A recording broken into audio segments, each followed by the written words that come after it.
ये है दिल्ली क्राइम मोर्चा news network. हम मेरी बहन मारती, उन्होंने बिल्कुल फांसी पे चढ़ा दी। वो मरने वाली बिल्कुल भी नहीं थी, बहुत हिम्मत वाली। कभी ये सोने की चैन मांगता, कभी इनको कुर्सी मांगता है, कभी इनका बाइक ना दी तेरे बाप डैड ने।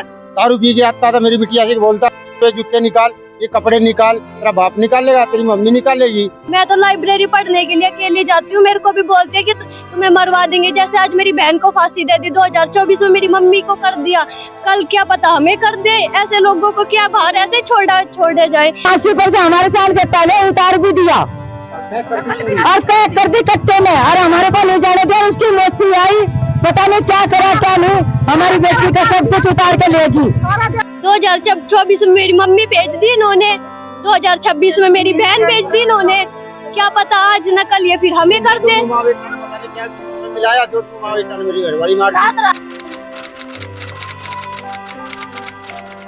नमस्कार, जय हिंद। आप देख रहे हैं दिल्ली क्राइम मोर्चा। हमारा समाज लगातार आधुनिक होता जा रहा है, लेकिन आज भी आधुनिक समाज की सोच बहुत नीचे है।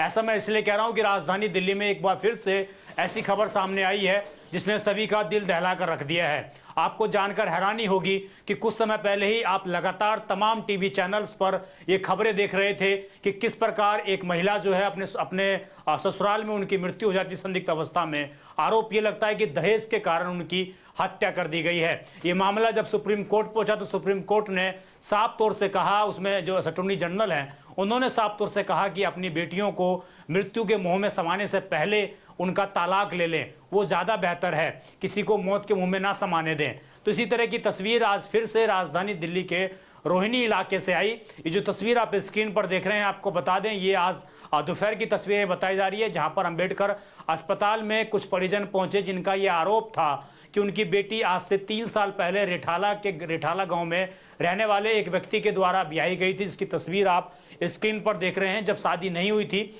उस वक्त की ये उनकी मौके की तस्वीरें थी, जब मुलाकात उनकी पहली मुलाकात हुई थी। उस वक्त ये दोनों मिले थे और उस वक्त जो है रेठाला गांव में रहने वाले एक व्यक्ति के साथ इनकी शादी तय हुई थी। लड़की का जो नाम है उसका तनुजा नाम बताया जा रहा है। उम्र लगभग 24 वर्ष इस महिला की है और आज इस महिला की संदिग्ध अवस्था में उनके ससुराल में ही सब बरामद दिल्ली पुलिस को होता है।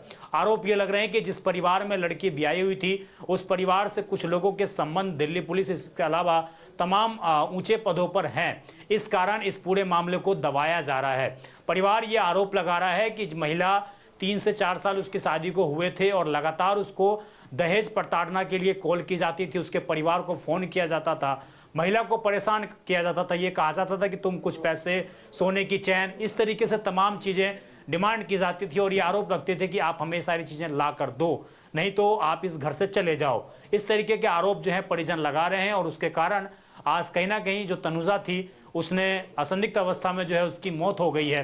तो परिवार के लोगों ने जो है अस्पताल के अंदर हंगामा भी किया।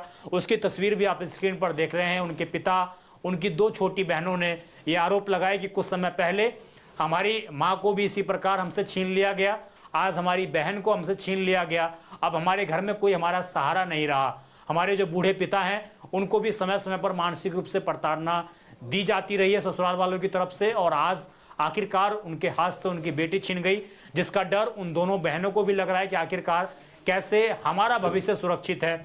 हमें भी कई बार डराया और धमकाया जाता है। जीजा के ऊपर ये आरोप लग रहे हैं। आप सुनिए किस प्रकार जो है महिला की बहन ने, महिला के पिता ने, इसके अलावा उनकी ताई ने बयान दिए हैं और कई गंभीर आरोप लगाए, जिसमें साफ तौर से उन्होंने कहा कि दहेज के कारण उनकी जो बेटी थी उसकी मौत हो गई है। अपना नाम मेरी बहन मारती, उन्होंने बिल्कुल फांसी पे चढ़ा दी। वो मरने वाली बिल्कुल भी नहीं थी, बहुत हिम्मत वाली थी, बहुत हिम्मत वाली थी। इन्होंने फांसी पे चढ़ा दिया उसको। कितने साल के थे? 24 साल की थी वो।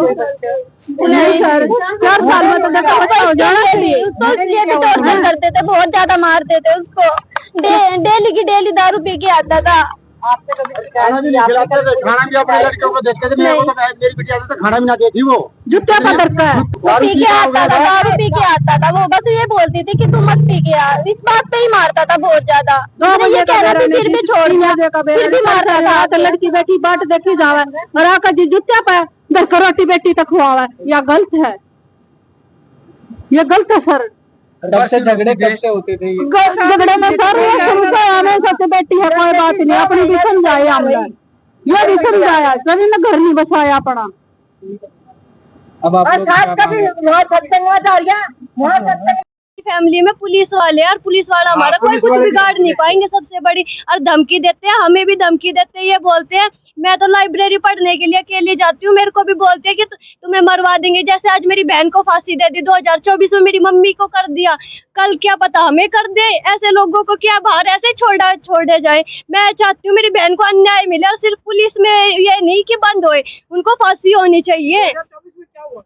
2024 में मेरी मम्मी भेज दी इन्होंने, 2026 में मेरी बहन भेज दी इन्होंने।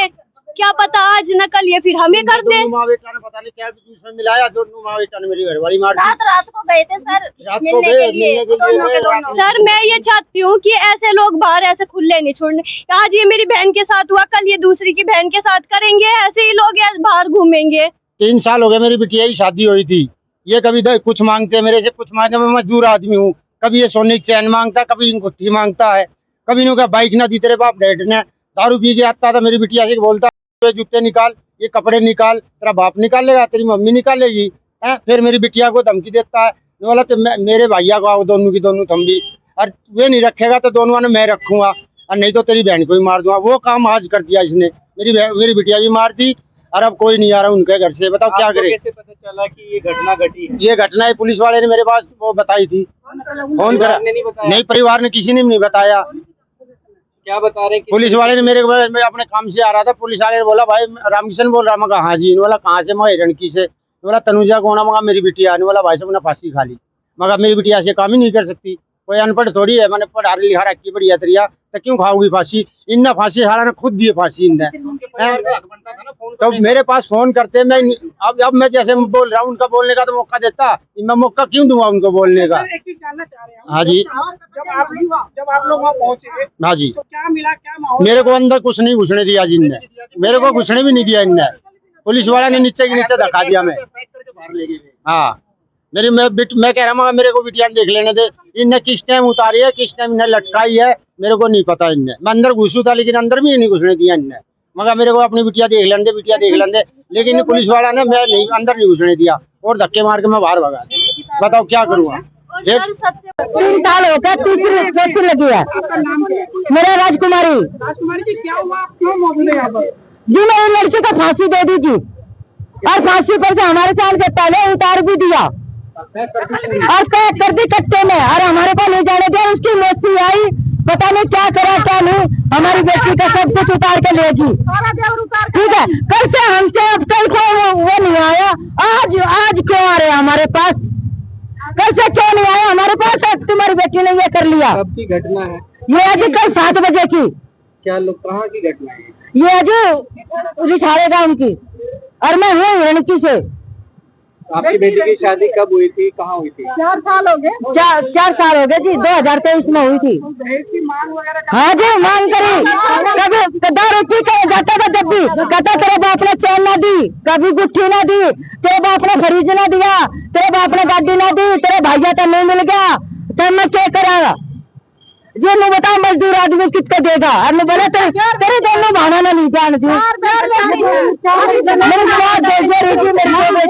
ये पूरा मामला आपने देखा किस प्रकार जो है, ये पूरा मामला जो है बुध विहार थाने का आता है, और पुलिस जो है पोस्टमार्टम और तमाम इस तरह की रिपोर्ट्स का इंतजार कर रही है।